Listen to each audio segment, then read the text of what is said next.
Alright, we're shooting a bit blind tonight because it's quite cold out here. So this is about this week. As you know, my wife's planned out my little schedule for this week. I uploaded one for the Pentax 17 today that I shot 2 months ago. I didn't realise I hadn't put that up yet, so that's already done. And this week, I'm not too sure how to explain everything because it seems to be Thursday, so it seems to feel the middle of the week, but my wife said today you can talk about this week. So let's start with what I started this week. And no, I'm not talking about macro. Wegovy. If you're not familiar with that, that's an injection you stick into your stomach, your leg or your arm. It's $250 Australian, so a day's wage almost. And I started it at 10 PM on Monday. So Tuesday, Wednesday, Thursday, we had 3 full days and it's nearly 10 PM now. It's, I think 9 PM now, something like that. So yeah, we've just about hit 72 hours on it. It's for weight loss, but it's also because I'm diabetic. The doctor said it's going to help with that as well. Now, this doesn't get easy. That is Sevicar. I have been on Sevicar now since 1995. That's on my blood pressure. We just tried a month of not taking it. My blood pressure went from perfect to being, well, as he said to me when I saw him on Monday, you're ready for a heart attack. It was 170 over 120. It was ridiculous. It skyrocketed just with literally 3 weeks and not taking it. So I'm back on Sevicar. What I don't like about Sevicar, this is a roundabout story. I said to the doctor, if you read the health statistics on that drug each year that you take it can put about 6% of your weight back on. It actually increases your weight. And as I said to him, I've been on it for so many decades now, that's probably why I've been stuck on this weight. And that's why he gave me Wegovy. He said, well, Wegovy will help keep your weight going down and the Sevicar will stop the heart attack. October last year. Now this is metformin. I know, talk about being a drug factory, there are drugs, but metformin. I'd still take that for my type 2 diabetes. So a healthy mind gives you a healthy body, will help with depression. That's what I keep telling myself. I got this on loan from my wife tonight because I looked up that macro that I saw about yesterday, and there are some pretty horrible things people do with macro and there's some pretty nice things. I'd like to do more industrial close-up photos of man-made objects. So this is a hobolite, and oh my god, is it bright. Looks like a little cinema thing. I think it's starting. Oh, it's got a double turn on. Here we go. This is the first time I used it. She's had it for a year and won't let me near it. There. Okay. This light, with all my, and it's got a diffuser on the front. So we need some extra light in here tonight. And I'm going to pop that over here so that can help. Oh no, put it over it. That'll help illuminate the situation because it's very dark out here. It's cloudy and it's moonless, and welcome to the real world. My plan for the rest of this week, well, guess what? I'm back seeing the doctor tomorrow. I did blood tests on Tuesday. I go and see the doctor tomorrow for the results. I kind of expect the cholesterol to be back up because he took me off the cholesterol in March when my cholesterol went back to normal. And so 5 months later, it'll go up. And as I said to my doctor, and he agrees, while I'm 50 kilos overweight, I'm not going to be able to solve cholesterol. I'm not going to be able to solve diabetes. I'm not going to be able to solve blood pressure. And I'm 52 years old going on 53 in 6 months' time. You know, that's not the end of the world in age. I know people a lot older than me watch this, but these are problems I've been dealing with now since I was in my 30s, you know. I've been pre-diabetic since I was 35, and it took 17 years to develop into type 2 diabetes, or 16 years because I got it last year. So for people like Julian and Russ and that I know are younger men that are You've got to look at these things. You know, I know you're going to the gym and you're doing all that, but it's got nothing to do with gym time. I mean, I played rugby up until I was in my late 30s. I've always played sport. I've always been fit. I walk a minimum of 6Ks a day. Up until 2 years ago, I was cycling 100Ks a day. I would actually cycle to work and back and it'd come to 98Ks a day. I've never been unfit, but I've been overweight because these drugs keep your weight up. Anyway, 3 days on Wegovy. I looked up every side effect known to man before I took it, and it was the most scariest thing. You know, I've only brought this outside because there's a needle in here and you stab yourself. Oh my God. I don't like needles, even though I go to the blood bank every couple of weeks. And it was painless. I probably laid there for an hour trying to get the courage up to stick the needle in my stomach, and when I stuck it in, I thought, I can't feel that. And that's exactly what the chemist, the pharmacist lady said to me. She said, get a clump of skin, stick it in, you won't feel it. There's no nerves in that fat. You'll be right. And she was right. So listen to your doctors. On metformin, in say 11 months, I've lost exactly 10 kilos, which I'll put the stones up in here in a minute.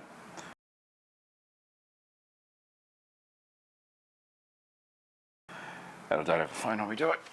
Nope, so I can't tell you. So, it's been slow, but it's been progressively coming down, you know. 1 kilo a month is hardly anything. With Wegovy, in 3 days, I've lost 1.5 kilos. But more importantly, I've actually changed 2 belt sizes. My belt was tight on Monday, and now I've actually gone up 2 sizes to make it tight again. So that's about that much off the waist, which is shockingly quick. And I watched a few videos, and most of the videos I watched today on Wegovy, everyone who's failing on it, most of them are American, and there's a couple Brits, but most of them are American. I haven't found too many Aussies yet. And it could be Osmopic, it could be Manjarin, it could be any of those three, and there's another one around as well over in America.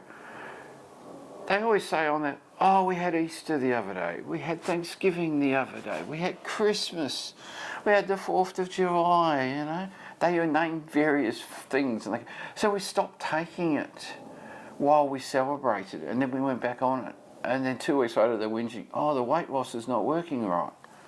As my doctor said to me, if you start on that, you're paying $250 a month. You've got to be on it for 12 months, so you've got to be prepared to, you know, cough up whatever amount of, I don't know, what's that going to come to, $3,000 to take that in a year. You've got to be prepared to cough that money up.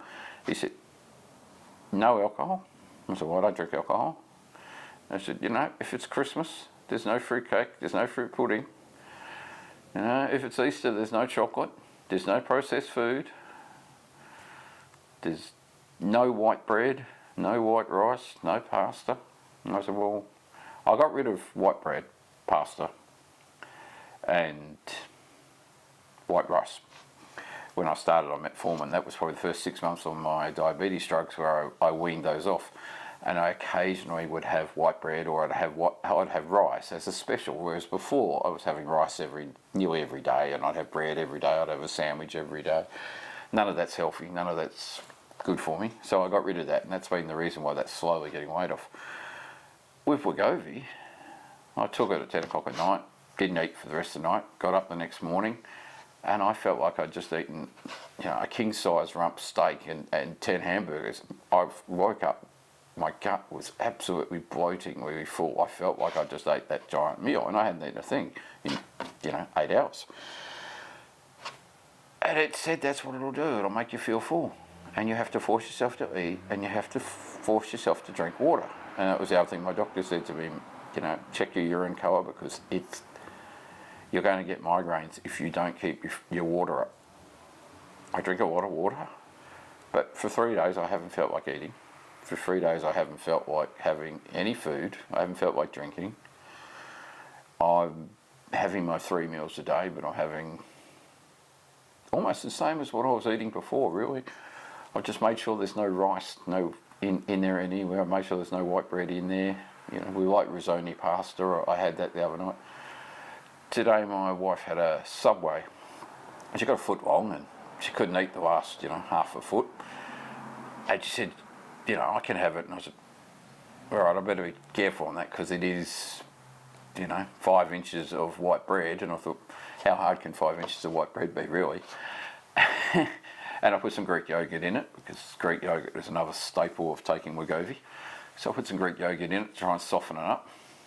And within 2 hours, I was chronically crook as a dog. So that's been the only side effect I've had was after I ate that sandwich. So as my doctor said, stay off the white bread, stay off the processed foods. And yeah, he's right. It kicked in really bad. So that's been my week. Absolutely trying to get myself, let's be honest, I'm retiring in 7 years.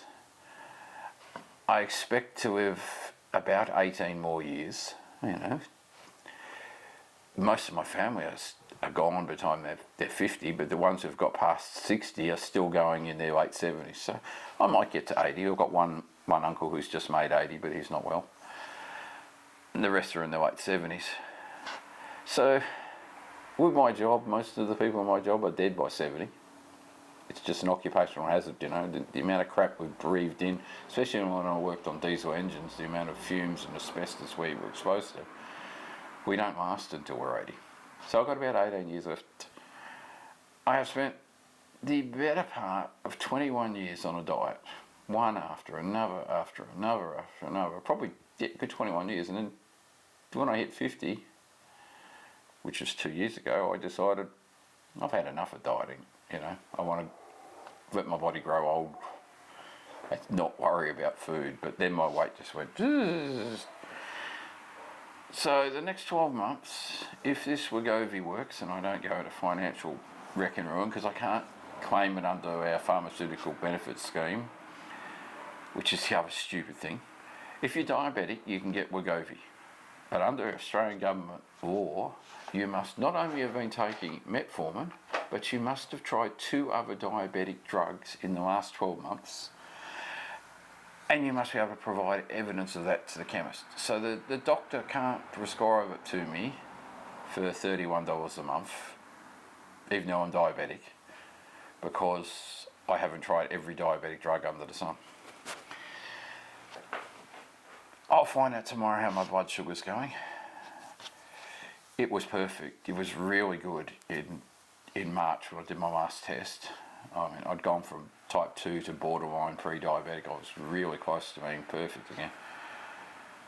But metformin also helps with dementia, Alzheimer's, and a few other, get this road noise out of here. It helps with a lot of illnesses that are predominant on my maternal side. My grandmother, she got to around 80, but she had Alzheimer's for the last 20 years of her life. I noticed it when she was in her 40s, she was getting forgetful. And by the time she got, last time I saw her, she was in her 60s. Last time I saw her, she couldn't remember one end of the stick from the other. It was sad. But we put that down to stress of her serving in World War II. How much of what we get is from the environment around us, how much of what we get is from genetics, I don't know. I'm not a doctor. So this week has been very medical. I don't know if you can see the bikes over there. I've done a couple of bike rides this week now. I've got back to using my dumbbells. I've got a weight set out here and I'm doing weights every 2 days. Wegovy gives you energy. If you're following there's no meal plan, but if you're actually following the simple things of killing processed foods, no Cokes, no cordials, no diet cordials, limit your milk. I'll get on the milk in a minute. It gives you a lot of energy. It's pumping a lot more insulin around. My body is constantly wanting to, I'm not tired. It's not fatiguing me in any way. I'm wanting to jump on a bike and go for a ride, and then 10 minutes down the road I'm going, oh crap, I'm knackered, I can't go anymore. You do deplete in energy because you haven't got much food in you, you haven't got a lot of, I don't believe in calorie intake and that. There's nothing in my body that records how many calories I use or don't use, so I don't cotton onto the calorie intake crowd. But that bike ride the other day, I just didn't have enough carbs in me. I did not have enough to keep me going. And today I went on a 6 kilometre walk down to the shopping centre and back because I managed to drive my car for 2 minutes today and then it died again, so I still don't have a car. I just wish I had some money to fix it, but I don't have a car. And I couldn't pick the shopping up with the Vespa, it's too big. So I walked around shops, picked it up. The rest of the week, I've got doctor tomorrow, which I've already said. Saturday and Sunday, I'm going to be home. The football finals on, so I'll be watching footballs. And I've been thinking with the Pentax 17, now we'll get back to film cameras here. I was looking at it again today when I was putting that video together. It has a macro function on it, which is designed for that far away from an object. It's got a wrist strap, I think it's 20 centimetres, and not a foot, it's about 20 centimetres. And you can hold the wrist strap out, and that's how close it can do macro. I've never tried it for macro. You know, I said the other day, I haven't really had a great interest in macro. But I want to get out and shoot. Sandbridge Bridge, for example, she's 160 odd years old, the infrastructure around that. It's got not only bricks, moss, lichen, ferns, rusty old bolts, steelwork, industrialisation all over it. I usually take a photo of a wide angle lens shooting a kilometre away kind of thing, you know, the city vista photos. I'm going to try when I wander around the city to just put the camera right up to things and try and shoot up close. It's something new to try. I ordered another flash 2 days ago. He was supposed to mail it on Thursday today, so that it would be delivered by Friday or Monday because I need it for next week, negative for Wednesday. I asked him today for a tracker and he says, oh, you'll post it on Friday if it gets time. I'm this close to never using eBay again. Amazon announced today, or we found out today, that Amazon can do Afterpay and ZipPay, so that was the main reason I used eBay, is I could use Afterpay on it. I'm pretty much ready to just flick eBay. It's got no protection for the buyer anymore. The sellers can do what they want and all you can do is give them negative feedback and it doesn't do anything, you know. The lens I brought the other day said 2 in stock when I purchased it. The feedback I got from them yesterday was, oh, they also have a retail store, and when they sold it to me on Wednesday, they didn't allocate it to my order, and then on Saturday somebody came in and brought one in the store, and then they realised they didn't have one for my order. To me, that is piss poor fucking salesmanship, if you excuse the language. Really, it's just, people were trying to scam you out of everything, you know, and I'm still waiting for them to refund the money, by the way. That'll come back eventually. eBay said 3 to 5 days, but today is 4, and yeah, hopefully it'll be back by tomorrow. So yeah, eBay is not as good now as it was 14 years ago, or wherever it was. It was about that when I started, 2008, 2009, around then. So this week's been up and down with trying to figure things out.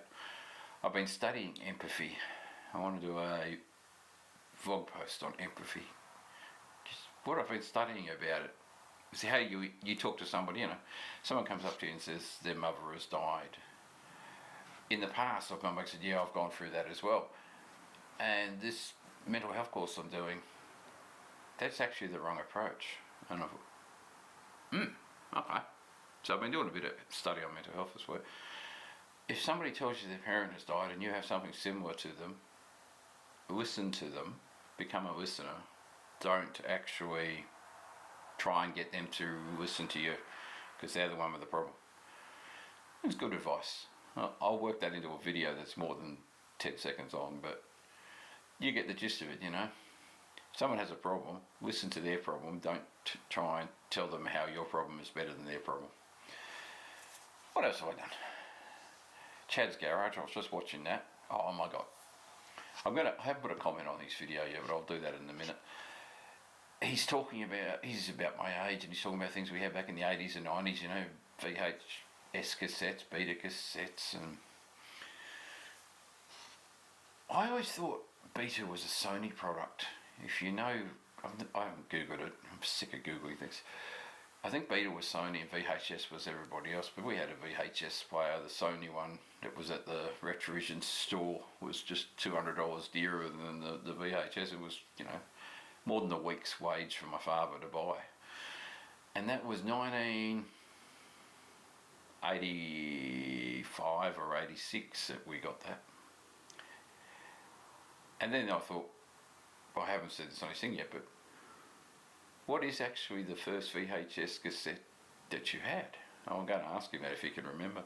My first one was Hellraiser. Like the first R-rated one or adult-only content was Hellraiser, because I'm fascinated, or I was more back then, with horror and Stephen King and all those sorts of people with books I was reading. So I got Hellraiser. That was my first R-rated movie. You know, some people would go and get, you know, Porky's or Revenge of the Nerds or something like that, but no. And I was 16 when I got that, and you're supposed to be 18. So that was my first VHS. But yeah, that was another good video. Russ had a good video today too. He's in day 32 of vlogging, and he did the 31-day challenge, and he's now had this, you know, finished it a couple of days ago, and he's now made a vlog today, and he's missing vlogging each day, but he's struggling with the workload of vlogging each day. I'm the other way around. This is day 4 of the week, and I've made 6 videos. Some of them are videos that I've made weeks ago that you know, the silent video on Monday, which I don't know if I'm going to keep making the 2-minute silent videos. That they've served their purpose, I think. And I put the Pentax one up today, so there's 2 videos going up in 12 hours today. I enjoy talking to myself. All I can see there is 2 little green bars, one for that and one for that mic. Okay, I've got 2 mics here. This one's facing me to try and keep the freeway noise down. All I can see is 2 little green dots up there going dear, dear, dear, dear, dear. And to me, and I don't even know if this is recording because I didn't think to turn my flippy screen around, so I could end up having to do this again. And if I have, I would have cut that video. Anyway, I can see those little green dots, and I enjoy vlogging. I never enjoyed blogging. I've had multiple attempts at blogging. To me, blogging means sitting down on a computer and typing out my thoughts, and I actually prefer to be unscripted, sitting in an open space and talking. I also like talking at night, even though it's a bit noisy out there, because you can get the right effect with the lights. I've got so many lights. But I can easily sit down and talk. What's been different this week is my wife has come up with a schedule, and she just told me half an hour ago, or just before I started this, whatever time that was, that she's going to do up another one. I don't know what day she's going to start. I gave her some feedback today. I said, I'm loving it. I think it's the greatest thing you've ever done for my YouTube. Well, she's never done it before. You know, write me up 7 days worth of vlogs to do, and then leave it up to me to figure out what she means by it. You know, this week is all she wrote for today. And tomorrow is Friday. Oh, my light's dying. Okay. Don't go. No, that light died. Welcome to my world. Yeah, so. Battery gone. Oh, well, she's gone. So tomorrow is shot of the week. I think. I did look at it before. And then she's going to do another one next week. It's not hard to vlog. We all have an interest. Some of us like to talk. I like to talk, and I do a job where I'm stuck in a tiny little cab, and I don't talk to people. And you know, the only people I talk to in a 1-hour train drive are people in wheelchairs or with disabilities, because it's part of my job is to get out and assist people in wheelchairs and disabilities. So we become a carer for the general public that need us, and we get a lot of training on caring and looking after people, which is why I emphasise so much with Russ. He's got a similar thing in his life. He's a carer, and I know what he's doing, and I only do it for 4 hours of a day, if that, you know, for 2 hours a day some days. I don't do it for very much, and he does it 24/7. So I can emphasise. The Joneses were at, where were the Joneses the other day? McDonald's, I think they got to. And they're having a party up there with the grandkids and everybody. And they did a 31-day challenge as well. I think that was day 31 for his. The real question, and I don't know if you're still watching this, is what happened to Lewis? I mean, we know what happened to Chris Meets Chris. That was a bit of a disaster, but it's been a month since Lewis posted a video, and he was the one that encouraged everybody to do the 31-day challenge. And then he quit. He disappeared. And I enjoy his videos, and I really enjoy his older videos too, you know. I don't necessarily need to be told how to use an action camera from him, but I do enjoy some of his original videos, and I've learnt a lot from his channel, but he's gone. And there was a thing that Chris Meets Chris said maybe 4 weeks ago, 3 or 4 weeks ago, when he got the new DJI action thing, the one that competes with the 360 that he's got. And he came out in his video and said, I have to be honest, I got this so I can get more views on my video. And I didn't think he was like that. I actually thought he was more, I mean, I appreciate the honesty, but I thought he was just more genuine in what he was saying. You know, he was telling us about vlogging. But I don't chase monetization, so I don't understand it when people chase monetization and then try and tell you that they're being realistic at the same time. So I haven't watched any of Chris's videos for a few weeks, but I think he's come back to vlogging. So if he's got over trying to gain views, I'll go back, because I love watching his vlog videos, and I love watching him in Toronto, I think he's in. I like watching the city around him, and that's what I like about vloggers, is I might be sitting outside here, but you don't necessarily have to get outside and sit in the dark like I'm doing. Some of these people, Julian does it, they all do it, they go for walks, you know. They take their cameras out around, you know, Chad's garage, he does a walk around the neighbourhood. We got to see his wife using a leaf blower today, you know, and the Prime Amazon truck turned up, so it was like an omen. I had to go and check my Amazon side out. Anyway, that's basically this week. I've tried to catch up on a lot of vloggers. I'm still stuck at home. I'm not going back to work for about 10 days, I think. I don't know. Might be that, about 10 days before I get back to work. So I'm stuck at home. I'll take the Vespa out tomorrow to get the doctor's surgery. I'm going to try and do tomorrow's video on, well, photography, I think. I got another photo tonight on the TV. One of my photos made the nightly news, so there's a trick to getting on the news, and it's not that hard, but some people go to extraordinary lengths, and I only submit photos once or twice a week, and I have a pretty high success rate. It's only because I have a way of doing my photos. So I might talk about the shot of the week being what I took the other day on the bike ride that made the news. Anyway, people, I want you to emphasise with people. I want you to stay safe. I want you to talk to strangers. I've got to get back on that. You've got to start talking to strangers. You know, peace, enjoy life. Love yous all. And I will chat to you tomorrow. Ciao.